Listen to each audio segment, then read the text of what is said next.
yang saya pernah cerita, Sultan Muhammad Al-Fatih kan, waktu kecil ayah dia sebab mengimpikan Sultan Muhammad Al-Fatih ni untuk menjadi panglima yang dibanggakan oleh Nabi SAW, disebut sebagai ni'mal amir, amiruha kan, seorang pemimpin yang terbaik itu adalah pemimpin yang akan dapat membuka kota Konstantinopel. Jadi ayahnya tu dah plan kan, anak ni mesti jadi orang yang Nabi sebut ni. Jadi untuk dapatkan yang itu, maka ayah dia plan lah dari awal, susunkan silibus.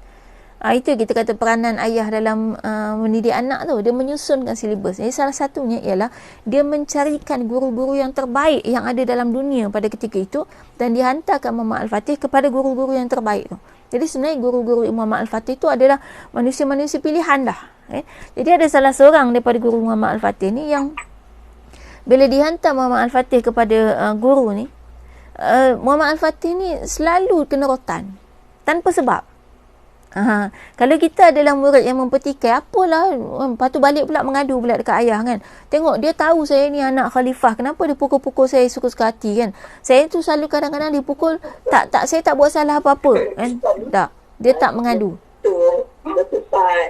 Okay, Kak Nur boleh dengar? Boleh dengar? Dengar. Okay. Baik. Jadi maknanya bila dia menjadi murid kepada guru-guru ni, akhirnya guru yang selalu pukul dia tu, dia adabnya sebagai murid tak boleh tanyalah, tak boleh bertikai, dia diam je, cuma mencengkam perasaan lah. Aku ni budak baik kan, adalah anak khalifah, aku budak baik, tiba-tiba aku selalu kena pukul, aku tak ada salah apa-apa kan? Tapi dia diam aja sampai dewasa, sampai jadi khalifah. Bila sampai jadi khalifah, datanglah semua guru-guru dia, pembesar-pembesar untuk mengucapkan tahniah. Tu biasalah kan, bawa hadiah semua, ucapkan tahniah kepada dia sebagai khalifah. Datanglah gurunya yang ini. Waktu itulah barulah Muhammad Al-Fatih ingin bertanya, tapi bukan kedudukan guru tu sebagai guru. Dia bertanya sebagai khalifah kepada rakyat. Dia kata, dulu engkau guru aku diajarkan oleh ayahku supaya jangan sama sekali mempertikaikan apa yang guru aku lakukan. Sekarang aku adalah khalifah kamu dan kamu adalah rakyatku. Maka sebagai khalifah aku ingin bertanya, apakah sebenarnya tujuan engkau melakukan itu dulu kepada aku kan? Maka jawablah guru ini, bahkan kerana aku mengetahui engkau adalah seorang anak khalifah dan engkau bakal menjadi khalifah satu hari nanti, sebab itulah aku mendidik engkau dengan memperlakukan perkara demikian. Maka Muhammad Al-Fatih tanya, jadi apa maksudnya? Dia kata, aku ingin engkau merasakan apakah perasaan rakyatmu satu hari nanti apabila mereka dihukum tanpa keadilan. Dan bila aku melakukan itu pada engkau dah pun merasakan satu ketika dahulu macam mana perasaan engkau begitu memberontak, mencengkam, sakit hati dan sebagainya. Maka aku harapkan ketika engkau menjadi khalifah, engkau tidak akan memperlakukan itu kepada rakyatmu. Itulah dia guru gitu. Cuma hari ni payahlah sikit. Tiba-tiba cikgu tu asyik rotan anak kita sampai luka-luka anak kita. Takkan kita nak diam tunggu anak kita tu jadi menteri? Itu yang kita kata payah tu. Payah sebenarnya. Tanggungjawab ibu bapa ialah menghantarkan anak kepada guru yang kita percayai. Itu sebenarnya tanggungjawab kita. Bila kita percaya, barulah kita boleh kata dah buat apa pun anak aku, buatlah gitu. Kan? Aku takkan memberontak, aku takkan jawab gitu. Dan barulah terhasilnya ulama yang sebenar. Jadi maknanya kadang-kadang tak terhasilnya ulama dalam rumah kita sebab ibu bapanya sendiri tak tahu tanggungjawab. Main hantar je sekolah yang dekat dengan rumah sebab senang nak ambil, senang nak hantar. Kan? Padahal kita tak percaya kat cikgu-cikgu kat situ, tak boleh. Jadi bukan kita kata kita nak salahkan cikgu, tak juga. Sebenarnya salah punca daripada mak bapak sendiri yang memilihkan tempat yang kita tak pilih gurunya tu siapa. Jadi maknanya memang tanggungjawab. Sebab tu ulama-ulama ni dia punya silibus ialah dia mencarikan guru. Itu bukannya sekali ulama ni kaedahnya ialah nak berguru apa. Cari siapa datuk guru paling besar dalam dunia ni tentang subjek ni. Pergi ke situ. Jadi maknanya memang takhusus. Misalnya Imam Malik kan, Imam Malik ada kitab Al-Muwatta'.